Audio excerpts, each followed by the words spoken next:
আপনাকে আমি একটি প্রশ্ন করব, যদি আপনি সঠিক উত্তর দিতে পারেন তাহলে আপনার জন্য ছোট একটি পুরস্কার আছে। এক ব্যক্তি 2 রাকাত নামাজে 20টি সিজদা করেছে। এখন তার নামাজটি সহি হবে কি হবে না? যদি সহি হয় তাহলে কেন হবে, আর যদি সহি না হয় তাহলে কেন হবে না?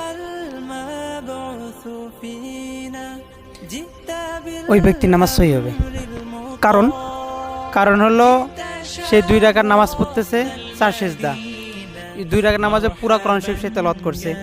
কোরআন শরীফে আরো কয়টা সিজদা আছে? 14টি। 4 14 কটা হলো এখন? 18টি। এবং নামাজে মাঝে হয়তো কোনো জায়গায় ভুল করেছে, এই কারণে শেষে 2 সিজদা সাহু দিছে। 18 2 20টি। এই কারণে নামাজ সহি হবে। আপনার বিচক্ষণতার প্রশংসা করতেই হয়। আপনি যে উত্তরটি দিয়েছেন আপনার উত্তরটি সঠিক হয়েছে। আপনার জন্য ছোট একটি পুরস্কার।